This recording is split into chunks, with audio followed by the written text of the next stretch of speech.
Bienvenidos a Piano Luego Existo, un podcast para hablar sobre el piano, música y muchas cosas más. En nuestro capítulo de hoy, nuestro segundo capítulo, vamos a hablar sobre lectura a primera vista, Ray Charles y el conservatorio. Soy Pablo González Casal. Soy Eva Garrido. Pianos Ofemos.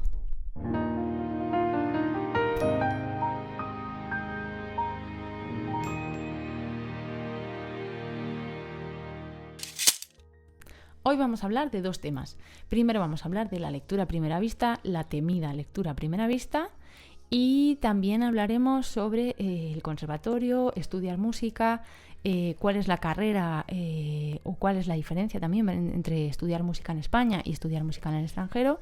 Y tenemos una novedad, que tenemos una sección nueva que se llamará Música y otros mundos, con un invitado que tenemos muchas ganas de presentaros. Y además tenemos el podcast, además de que lo podáis ver en YouTube con el vídeo grabado y en iVoox, solo el audio, pues ya está también en Spotify, así que podéis echarle un ojo por allí y nada, pues ahí nos podéis seguir.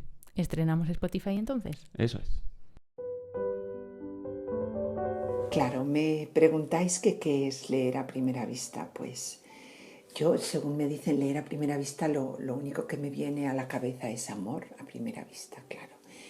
Esto es que yo recuerdo una vez en un supermercado, ¿no? Que vas caminando y de repente pues te encuentras con una persona de frente, os miráis, te miras, oye, unos ojos profundos, en fin, que casi te dan un sopetón. Eso puede ser amor a primera vista, claro. Si luego continúa, pues puede ser a segunda vista o a tercera. Leer a primera vista, pues también se me ocurre, claro, coger el Quijote y decir, voy a ver qué tal lo leo yo, ¿no? Claro, como te lo tengas que leer a segunda o a tercera vista, estás apañado, se te acaba la vida y no has terminado de leer el Quijote. Pues oye, te lo vas leyendo poco a poco, pero sin fijarte en los fonemas ni en las letras, ¿no? Pero claro, leer a primera vista una partitura, pues, ¿qué diría yo? Es una repentización, ¿no? Es, de repente, pues llegas allí, se te pone la partitura y tú con tu piano o con tu violín, a ver cómo te apañas. La verdad lo veo muy difícil, no te puedes fijar poco a poco, es, pues claro, de repente. En fin, que cada uno se apañe como pueda. Hoy el primer tema con el que empezamos el podcast es la lectura a primera vista, la temida lectura a primera vista a la que nos tenemos que enfrentar los músicos, los estudiantes de música en muchas ocasiones y que yo creo que todo el mundo odia. Pero antes de meternos un poco en harina, creo que sí que sería importante definir qué es la lectura a primera vista por si alguien no lo sabe.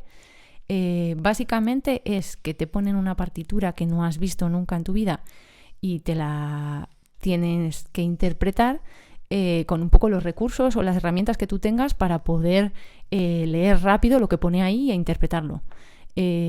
¿Por qué esto es suplicio? ¿Por qué es importante que la lectura a primera vista sea una de las herramientas o algo que podamos trabajar con facilidad cuando tenemos que leer música?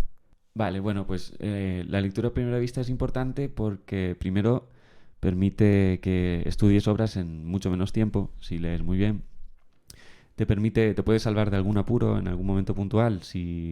También depende de tu perfil de pianista, si tocas de memoria, pues evidentemente no, pero si eres acompañante o tienes que tocar con partitura, tener buena habilidad de lectura, incluso aunque conozcas la obra, siempre viene bien. Luego te permite tocar con más gente, o sea, es algo que leer muy bien te permite tocar con más gente, porque puedes estudiar más obras, puedes tocar más obras, y además siempre en la vida del músico va a haber un momento en el que te digan, oye, acompáñame esto, o toca esto. Entonces ahí la lectura a primera vista es fundamental, pero es algo importante pues para, yo creo, casi todo el mundo. Si lo extrapolas a, yo qué sé, la lectura normal, pues eso, es como si alguien tuviera que aprenderse un papel, un actor, y no lee muy bien. Entonces el tiempo que necesita para todo se amplía y entonces pues es un problema. La lectura a primera vista es importante en el piano también o en cualquier instrumento, porque es el lenguaje que utilizamos. Bueno, está claro que es importante y supongo que serán estos algunos de los argumentos que trabajas con tus alumnos para convencerles de que tienen que practicarlo. Pero bueno, esto es una cosa que se puede practicar, supongo, y supongo que también trabajas en clase, por ejemplo, tú con tus alumnos. ¿Qué Claro. métodos, qué herramientas, qué truquitos les das? Sí, a ver, sí, en realidad es verdad que a los alumnos hay que convencerles un poco de que es importante, pero yo creo que la base es que el profesor lo sienta como importante. Y bueno, el profesor lo siente importante porque enseguida, cuando te llaman para acompañar, enseguida notas que... Para ti ostras, también lo es. Claro, dices, si lo hubiera practicado más cuando estudiaba, hoy sería mucho más feliz y tendría más tiempo libre. Pero bueno, cuando tú lo sientes importante, se lo puedes transmitir a los alumnos. Y luego, bueno, maneras de trabajarlo hay muchas. Bueno, hay métodos ahora, claro, la cosa ha cambiado de cuando yo estudiaba. Ahora hay métodos para aprender para trabajar la lectura a primera vista. Incluso hay en IMSLP hay alguno gratuito, aunque es antiguo, pero vale. Y bueno, luego siempre hay como pautas que te dicen todos los profesores que hay que hacer para cuando empiezas a leer una partitura. De todas formas, hay que diferenciar la lectura a primera vista normal, la que me pone una partitura y tengo que tocar, de la prueba a primera vista de un acceso a un pruebas. examen. Claro, Ujú. no es exactamente igual. Y aunque dedicaré un día un vídeo a la lectura a primera vista, hoy vamos a hablar un poquito de eso. En principio, lo que todos los profesores dicen, o lo que solemos decir es, lo primero que tienes que hacer es mirar la armadura, mirar el compás, mirar las partes más difíciles y bueno, un poco pues lo normal que habréis oído. Como un primer vistazo. Sí, o sea, ver la tonalidad es importante, no fallar las notas que están alteradas en la armadura y bueno, y el compás. Y luego hay una serie de consejos que a mí me gustan mucho, que los propuso Liszt, que era muy famoso porque leía súper bien. De hecho, Chopin decía que en una carta le explicaba, no me acuerdo a quién, pero que le había llevado los estudios, o se los había enseñado a Liszt, y que Liszt a primera vista los tocaba mejor que él. O sea, que Liszt, pues eso, tenía Era una muy listo. Sí, era... Sí, bueno, Liszt debía ser muy bueno en casi todo lo que hacía en el piano, por lo visto. Entonces él siempre decía que lo más importante es enfocarse en el ritmo. Porque es verdad que tú puedes reconocer una canción, aunque falles todas las notas. Si el ritmo está bien, podría hacer lo haré en la clase, una canción conocida, cambiando todas las notas y tú por el ritmo eres capaz de reconocerlo. Por eso es fundamental hacer el ritmo bien. Luego te dice, elige el tempo en función, que eso también es normal, de la parte más difícil. Pues sigue ahí Hasta todo. aquí puedo llegar yo de velocidad, voy a tocarlo todo a esta velocidad. Claro, tú ves, esta parte solo la puedo tocar a este tempo. Pues el principio, aunque a mí me salga muy bien y sepa que lo puedo hacer mucho más rápido, tengo que hacerlo lento, porque luego queda feísimo cuando empiezas rápido y llega una parte difícil y empiezas a fallar todo o bajas el tempo. Y luego, lo más difícil que suele costar más a los alumnos es lo de no repetir ni corregir. Es decir, si te equivocas una nota, si estás tocando con gente, nadie va a esperar a que la hagas bien para seguir. O sea que tú tienes que tirar para adelante. Y también queda regular cuando tocas una nota mal, la corriges y luego sigues. Primero porque estás alargando el tiempo y luego pues es que ese error no se va a borrar. Ya, es evidente que estás marcando tu error de alguna manera. Claro. Y esto lo que nos lleva es a lo de las pruebas. En las pruebas es ligeramente distinto porque te dan 5 minutillos para leer la partitura y entonces ya no es primera vista tal cual. Entonces ahí sí que hay como más herramientas que puedes utilizar, que ya las veremos en el vídeo, no nos vamos a meter hoy mucho en ello. Entonces no es primera vista del todo, pero sí que todos estos ítems se repiten en esa lectura. O sea, todo lo que has hablado hasta ahora, lo que hemos hablado hasta ahora, te valen para esa prueba. Bueno, y no solo por las pruebas y por lo que los profesores decimos, es importante la lectura a primera vista. Cada vez más se ha tenido en cuenta más en la legislación y en las investigaciones que la lectura a primera vista es importante. De hecho, hasta hay incluso documentales sobre ello. Sí, hay un documental muy interesante que se titula ¿Qué es lo que ve un pianista? en el que plantean una misma prueba a un profesor y a una alumna. Entonces les ponen una partitura que no han visto nunca y bueno, graban esa sesión para ver cómo interpreta el profesor y cómo interpreta la alumna.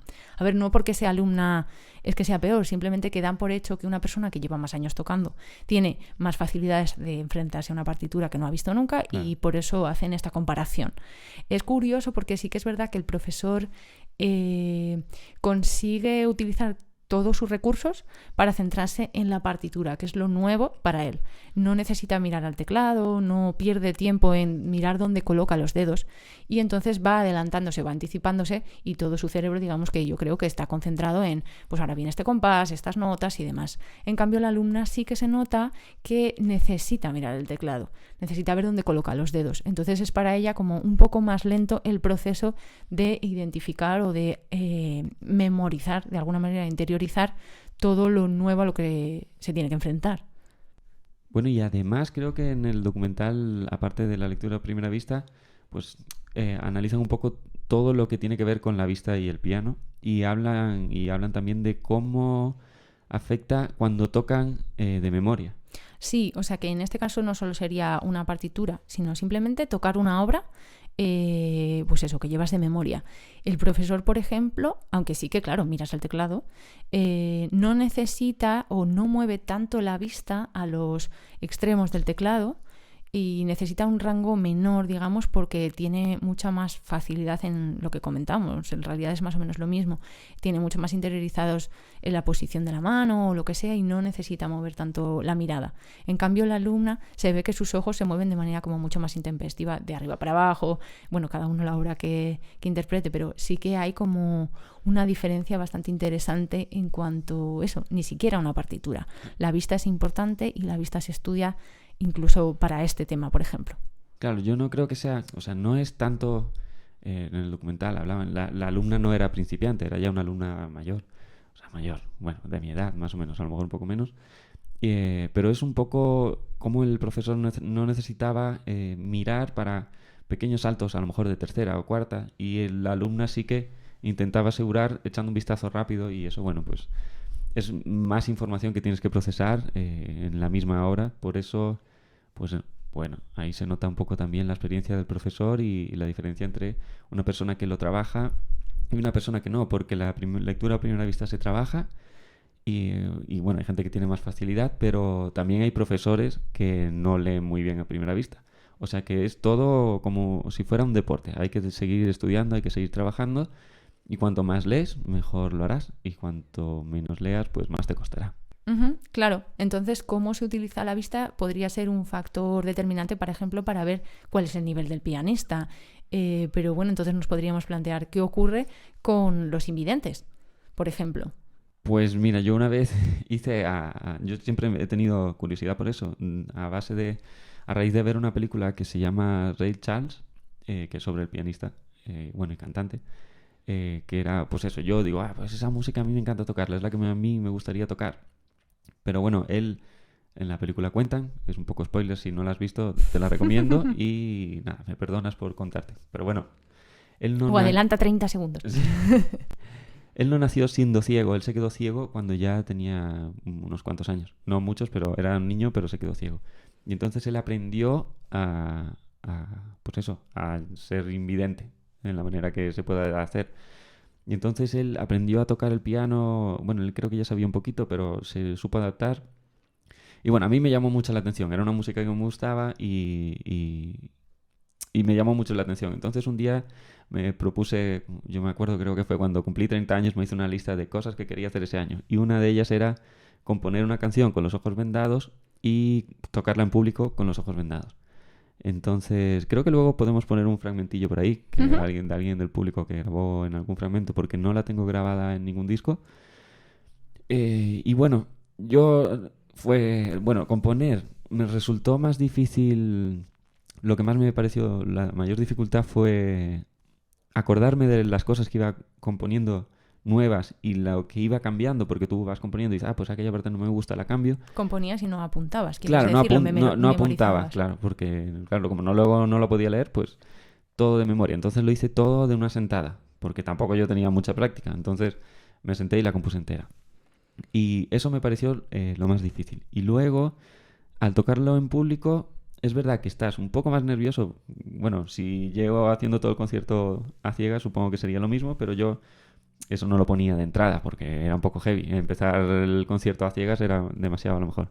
Entonces lo solía poner ese tema como a la mitad del concierto. Y era un momento así de un poco más de más tensión, porque además hacía solo y tal. Pero tú no tocabas solo en esa... O sea, que me Claro. parece interesante todo el proceso, pero además tú en esa obra tocabas en un trío y tenías que, de alguna manera, coordinarte con los otros dos que estaban tocando contigo. Claro, a ver, en realidad eso que parece una dificultad a mayores, en realidad era lo que me tranquilizaba, ¿Sí? porque sí, porque los otros músicos eran buenos. Un saludo a Mateo y a Pablo. Y digo, bueno, en caso de que se me vaya, es una tontería, pero tú estás tocando y a lo mejor, además esa obra tiene unos cuantos saltos y si fallas ese salto tienes que escuchar en qué nota estás y corregirlo. Entonces, Ujú. ese momento necesita ser cubierto de alguna manera, entonces yo confiaba un poco pues en los músicos que iban conmigo, aunque bueno, la verdad que luego siempre salió bastante bien y no hubo mucho problema, pero bueno, pues sí, lo que notaba más era dificultad de concentración, sobre todo de recordar la estructura, porque yo estaba más pendiente ahora de más cosas de este salto tengo que tener cuidado, o, calcular cosas que generalmente no me hacen falta porque he hecho un vistazo, pum, y lo toco. Ujú. Entonces llegaba momentos en los que decía, ¡buah! La estructura, por qué parte del solo iba o por qué parte de la obra iba. Pero bueno, generalmente los problemas fueron en los ensayos, en los directos fueron bien. Creo que podemos ver un cachito, no sé si se oye muy bien, pero bueno, un cachito corto. Bueno, para la gente que no esté viendo YouTube, ahora se está reproduciendo un fragmentillo de un concierto en directo en Yecla, que nos lo grabó la tele de Yecla, creo. Y bueno, pues es un fragmento, no sé, en el medio ni siquiera es el tema o es un solo. ¿Te gustó la experiencia? ¿La repetirías? Sí que la repetiría, sí. Además, la gente luego, lo que todo el mundo venía después del concierto a comentar era el momento ese en que yo me tapaba los ojos y tal, que era bastante, pues eso, un poco así para... Llamativo. Sí, y luego las fotos de los fotógrafos, la que siempre salía en los periódicos o tal cuando eso, era la de con los ojos vendados. Pero bueno, sí, es divertido y es como, bueno, algo que está bien, está bien. Bueno, para ir cerrando ya el tema, bueno, es curioso que, aunque hemos estado aquí hablando de piano, solamente de lectura a primera vista para piano, al final es una cosa que todos los músicos tienen que hacer. Claro. Pero bueno, es gracioso el que haya como ciertas leyendas urbanas, ¿no? De que determinados perfiles de músicos no saben leer a primera vista o incluso Sí, no saben leer una partitura. bueno, les cuesta un poco más. Y es verdad que en los conservatorios hay como el típico chiste o, bueno, como, no sé, sí, leyenda urbana. Que yo que sé, de hecho hay un chiste que dice cómo hacer que un guitarrista deje de tocar poniéndole una partitura y cómo hacer que un pianista deje de tocar quitándosela. Es como que, bueno, pues eso, los pianistas solo tocamos, sobre todo los clásicos, con partitura y los guitarristas suelen leer mal, pero también, yo qué sé, la batería no sabe armonía o el cantante no sabe lenguaje musical, es, bueno, pues Otro día hablaremos de esto, ¿no? sí, da para más. Pero bueno, ya esos son otros mundos. De hecho, hablando de otros mundos, vamos a empezar con una nueva sección y Muy la bien. vamos a introducir ahora mismo, Qué bien. que se llama Música y otros mundos.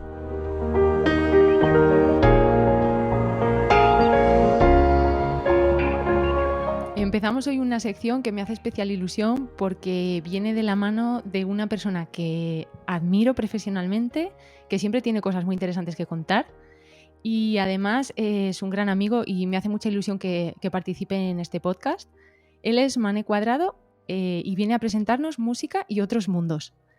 Mané es profesor e investigador en la Universidad de Valencia en el Departamento de Comercialización e Investigación de Mercados y él se dedica a hacer investigaciones sobre todo en el ámbito cultural, no solo de música, de teatro, de audiovisual, desde la perspectiva de la gestión. Buenos días, Mané, bienvenido. Hola Eva, muchas gracias y súper encantado de estar aquí contigo, con vosotros, para contaros cosas y para pasar un buen rato. Bueno, pues cuéntanos, ¿en qué va a consistir esta sección que inauguramos hoy? Como podréis imaginar por el título, esta sección va sobre música, pero analizada desde otros mundos, o lo que es lo mismo, desde otras disciplinas. En concreto, os voy a presentar resultados de algunas investigaciones académicas que creo que resultan interesantes y además pueden ser complementarias para la formación y estudio de piano. Pero siendo desde el ámbito académico, ¿vamos a entender algo? Bueno, a ver, es cierto que las investigaciones académicas suelen ser complejas en cuanto al planteamiento, pues por ejemplo, de las hipótesis de trabajo, de las diferentes metodologías que se pueden emplear para analizar la información que se recaba y bueno, y muchas más cosas. Pero estoy aquí para contarlas de una manera divulgativa, sencilla, amena, de manera que todos podamos entenderlas. Bueno, ¿y con qué empezamos hoy? ¿Qué nos traes para estrenarnos? Bueno, hoy vamos a hablar de preferencias y en concreto de preferencias por los géneros de música. Estoy seguro, Eva, que habrá algunos géneros que te apasionen, que te encanten, otros Ujú. que te dejan un poco igual y otros que obviamente no te gusten. Géneros, bueno, por centrarnos también un poco en el tema, que a lo mejor hay gente que no lo sabe y yo creo que incluso yo también a veces llego un poco a dudar. ¿Cuál sería la diferencia entre un género musical y un estilo musical? Bueno, para empezar, hemos de decir que no son lo mismo, género y estilos, pero sí que están relacionados, puesto que ambos sirven para clasificar la música. El género realmente hace referencia a una modalidad musical amplia y el Ujú. estilo, a su vez, a las distintas variedades que podemos encontrar dentro de cada uno de los géneros. Toda esta clasificación surge cuando la industria de la música, allá en los años 50 del siglo pasado, pues buscó simplificar las búsquedas en tiendas de los compradores de música. Ajá. Pero es un tema complicado porque no existe ninguna clasificación común internacional ni de géneros ni de estilos. Un ejemplo, el flamenco sería un género y las Mm. bulerías, los fandangos, las alegrías son estilos o también denominados cantes o palos. Vale. Si buscamos a Rosalía en una página web internacional, esta aparece en el género latino e internacional. Y sus estilos son flamenco, contemporáneo, latino alternativo y pop latino. Fíjate qué diferencia, ¿no? Con respecto al Sí. anterior. Entonces, cuando hacéis una investigación, ¿qué clasificación utilizáis? Bueno, hay una relación de géneros aceptada internacionalmente, pero no es fija, que incluye pop rock, música latina, reggae, electrónica, rap, hip hop, los géneros que estamos más o menos todos ciertamente familiarizados. Vale, vale, vale.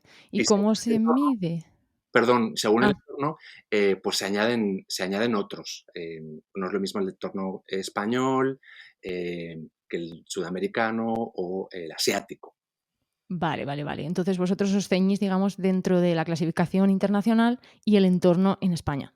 Exacto. ¿Y cómo se mide todo esto? Pues ahí está la cuestión, lo complejo. Las investigaciones que existen sobre preferencias de género de música, pues han utilizado dos principales métodos para medir estas preferencias. Los métodos directos, que miden lo que se denominan las preferencias expresadas de los individuos, y los métodos indirectos, que lo que recogen son las preferencias, pero latentes. ¿Y salen los mismos resultados haciendo un método o el otro método? A ver, hay que ver cómo se mide, ¿de acuerdo? Primero, cómo se mide de forma directa y cómo se mide de forma indirecta. La forma directa consiste en mostrarle a los participantes en el estudio o nombrarles todos y cada uno de los géneros que queremos analizar dentro de una lista, para que de alguna manera gradúen pues su preferencia por cada uno de ellos. Por ejemplo, ¿cuánto te Ujú. gusta del 1 al 5 el pop rock? Y así para Vale. cada uno de los géneros, donde 1 es nada y 5 es mucho, ¿de acuerdo? La forma indirecta, por el contrario, consiste en escuchar canciones, no enteras, sino piezas, trozos de una canción, obviamente canciones que vinculamos a los diferentes géneros para que los individuos que participan en el estudio pues también determinen su preferencia o su agrado y utilizando la misma escala de antes de los 5 puntos. Por ejemplo, les hacemos escuchar una canción de Daft Punk y se le pregunta cuánto les gusta dicha canción y así con todos los otros temas vinculados a los diferentes géneros. Vale, y dices que si te lo preguntan de la manera 1 y te lo preguntan de la manera 2, tú respondes cosas diferentes. A ver, no es que respondas cosas diferentes, pero los resultados pueden salir diferentes.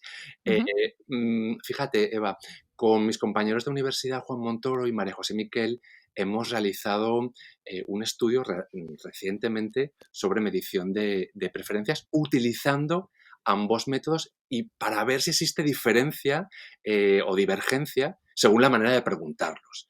Ujú. Todavía estamos analizando porque hemos recabado muchísima información y esto requiere tiempo, pero puedo adelantarte algunos resultados. Pues sí, me interesan. Venga. Bueno, pues fíjate, y un poco relacionado con la pregunta que te habías planteado anteriormente. Las puntuaciones que los individuos dan a los géneros de música son mucho más elevadas cuando la medición se realiza de manera directa, acuérdate que es cuando se muestra en la lista de los Vale. diferentes géneros, que en el caso de la indirecta, cuando se escuchan las canciones. Es decir, de alguna manera podemos interpretar que valoramos más lo que creemos o pensamos que nos gusta, que es la forma directa, que lo que hemos escuchado, que es la forma indirecta.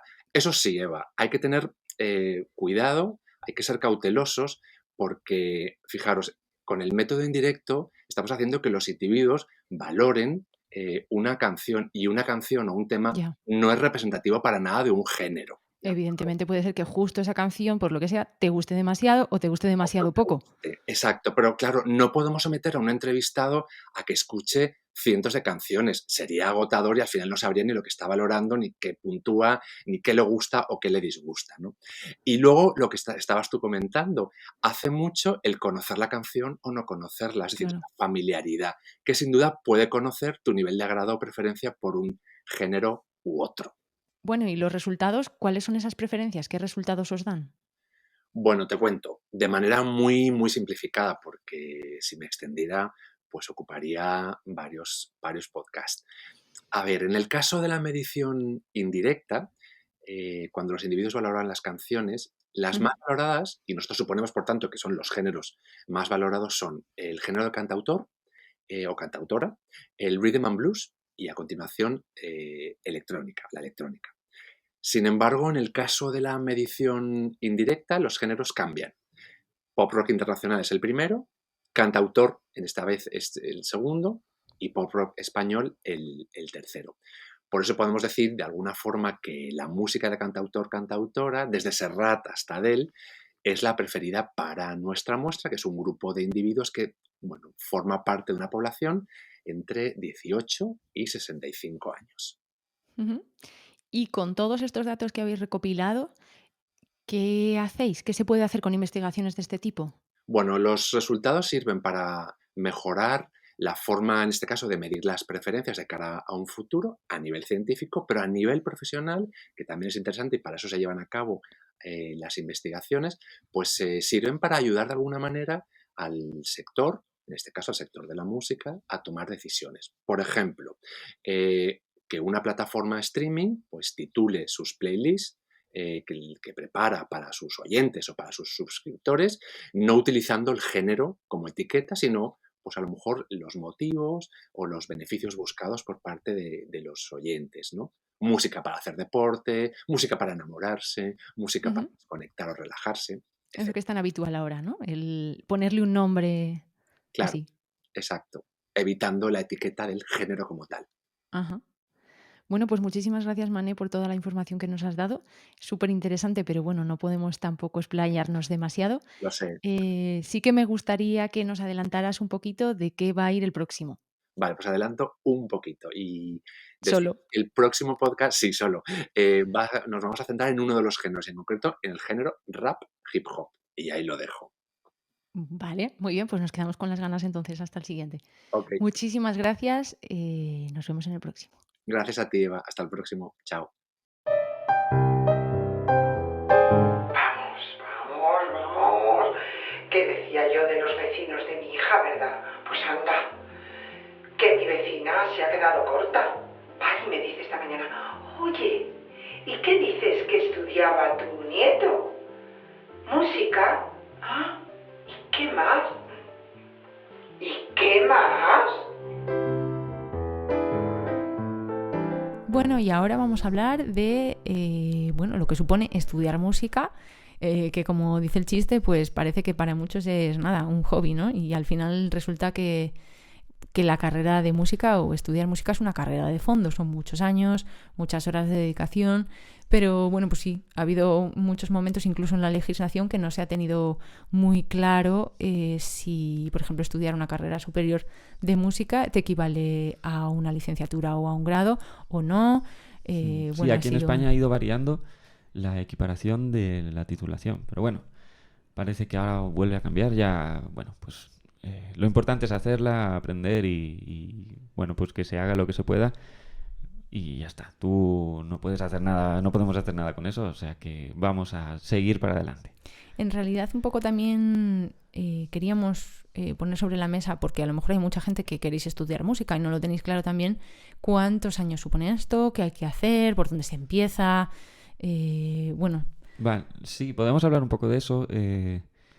Voy a hablar de aquí, en España, aunque luego veremos otros casos. Pero bueno, en España son 14 años, son 4 de elemental, 6 de profesional y 4 de superior. Pero los de elemental no suelen ser oficiales, no se consideran como oficiales, pero necesitas hacer una prueba para entrar al profesional. O sea que al final acabas haciendo los 4 años en algún sitio, en una academia o en un conservatorio, porque es verdad que aquí la carrera de música se estudia en conservatorios, como luego creo que veremos. Y nada, ya está. Una vez entras, pues son 6 años de los 4 elemental, 6 años de profesional y luego otra prueba para hacer los 4 de superior. Y esa sería más o menos los años que habría que hacer para estudiar un instrumento o música o bueno, cualquiera de las ramas que se estudian. Por eso también se empieza, pues eso, cuanto más joven, mejor. Sí, aunque por lo general suele ser sobre los 8 años o así. No solo porque sean 14 años, sino porque, bueno, al final es como aprender un idioma. Necesitas tiempo y necesitas, pues, mucha dedicación, ¿no? Lo que comentabas de que se estudia en conservatorios, bueno, en España se estudia, digamos que la titulación superior tú no la puedes obtener en una universidad. En la universidad podrías obtener el título, por ejemplo, pues de Historia de la Música, de Musicología, pero no de intérprete de ningún instrumento. Eso solamente se puede hacer pasando por el conservatorio. Eso es. Y en otros países es diferente. Sí, de hecho, también existía un poco la tradición o la creencia de que en España la formación musical no era o todo lo buena que tenía que ser, o bueno, siempre ha habido sus cosillas, ¿no? Entonces, mucha gente pues incluso se iba a estudiar o a terminar sus estudios fuera. Pero bueno, ahora mismo, de hecho, comentando, por ejemplo, con el responsable de movilidad internacional de Castilla y León, que gestiona, pues, por ejemplo, los viajes Erasmus y demás, comentaba que ahora mismo los músicos españoles tienen muchísima relevancia dentro de Europa porque se considera que aquí tenemos una muy buena formación musical. Claro, que está como bien considerado, creo que ha pasado en más campos, no solo en la música, pero bueno, también yo creo que va un poco eso, pasa en todos sitios, que crees que lo de fuera es mejor. Y bueno, yo creo que salir siempre viene bien porque te hace un poco ver otras maneras de trabajar, tomar otros aires y estudiar fuera siempre es interesante, no porque sea mejor o peor, que puede ser que sí o puede ser que no, pero bueno, si lo que te ofrecen en tu país está bien y puedes cursarlo, pues oye, pues mejor que esté bien a que esté mal. Por supuesto. De todas formas, no nos hemos querido tampoco quedar un poco en eso y hemos querido consultar a varias personas que han estudiado en España y fuera de España para que nos contaran un poco también su experiencia. Hemos hablado con Amparo Ballester, que ella estudió en España, pero se fue los últimos años... Hacer el superior a Utrecht. Eso es. Esto es lo que nos ha contado. De las primeras cosas que llamó mi atención en los estudios musicales en Holanda, que es donde yo he estudiado, fue la importancia que se le da a la música como formación, como una profesión. De hecho, cuentan con un montón de conservatorios superiores y los programas de estudio son muy completos. El tipo de formación que ofrecen es que los 2 primeros años que tú estudies el superior tienes muchas asignaturas, tienes un horario muy denso, con el objetivo de que estas asignaturas, tanto prácticas como teóricas, las hagas al principio de tu formación para liberar más tu horario en tercero y cuarto y así tener tiempo para audicionar a producciones, hacer conciertos, preparar proyectos más específicos con tu instrumento. Además, ofrecen una gran variedad de carreras profesionales, no solamente de música clásica, sino también de jazz and pop, de improvisación, de música barroca. Entonces, digamos que el abanico de oferta es mayor y bastante más llamativo que el que yo encontré en España. No quiere decir que el nivel sea superior, ya que el nivel de músicos o de formación en España es muy alto, y cuando he estado en el extranjero hay muchos músicos en formación que también vienen de España y se reconoce bastante el nivel. Por ejemplo, en el conservatorio en el que yo estoy estudiando, que es el de Utrecht, no cuenta con un proyecto de ópera. Yo estudio canto clásico y eso sí que es una cosa que he hecho en falta, ya que en el Conservatorio de Valencia, en el superior, sí que se hace un proyecto de una ópera completa con orquesta, y en cambio en mi conservatorio no puedo contar con esta oportunidad. Así que bueno, siempre hay pros y contras respecto a estos estudios. Me parece interesante lo que comenta de que, por ejemplo, en España no tenemos ahora mismo, o es como quizás la parte más residual, el tema de, por ejemplo, formarte para tocar no solamente música clásica, sino pues otro tipo de géneros, ¿no? Bueno, hay sitios, sobre todo jazz, aquí hay más para estudiar y creo que algo nuevo hay en Barcelona, pero sobre todo, claro, es música, bueno, clásica y jazz, es lo que más se ve aquí. Sí que hay para estudiar otro tipo de música, pues eso, jazz o música moderna, pero suele ser también en centros privados en España. Sí, eso es verdad. Eso se ve menos en los públicos, sí. Un poco también en esta línea, la siguiente persona con la que hemos hablado, Javiera Bobadilla, que es profesora de canto en Chile, ella también tiraba un poco en este sentido, que le parecía curioso. Sí, aunque ella lo ve más como docente, o sea que es también un testimonio interesante. Uh-huh. Es un poco al revés, es la persona que ha venido aquí a estudiar pero que trabaja fuera dando clase. Así que bueno, ella a ver qué nos cuenta. Hola amigos de Piano Luego Existo, soy Javiera Bobadilla, cantautora chilena y docente universitaria en Chile. Y he tenido la oportunidad de estudiar en Chile y también de estudiar aquí en España un máster y un doctorado en música. Y por lo mismo he podido ver diferencias entre el planteamiento educativo chileno en relación al español. Creo que la diferencia que más me ha llamado la atención tiene que ver con que en Chile se ha academizado a la música popular. ¿A qué me refiero con esto? A que en la universidad uno puede estudiar música popular, puedes, por ejemplo, estudiar producción musical o formarte como cancionista, como cantautor. Son posibilidades en un pregrado. Y mi asombro al llegar a España a hacer los posgrados que he hecho tuvo que ver con que la música académica, por lo general, era música docta o clásica y no había posibilidad de estudiar en una universidad música popular, con el inmenso abanico de posibilidades que tiene la música popular española. Así que esa es la mayor diferencia que veo al comparar los planteamientos educativos musicales entre ambos países. Un abrazo, que estén bien. Bueno, pues muy interesante, es verdad. La música popular, a lo mejor aquí la tenemos un poco más olvidada y bueno, pues hubiera sido interesante. Yo sé, por ejemplo, en Canarias sé que se ha hecho intentos por meter al timple en el conservatorio, creo que se ha llegado a conseguir. Sé que en el País Vasco también se ha conseguido con algunos instrumentos de música tradicional.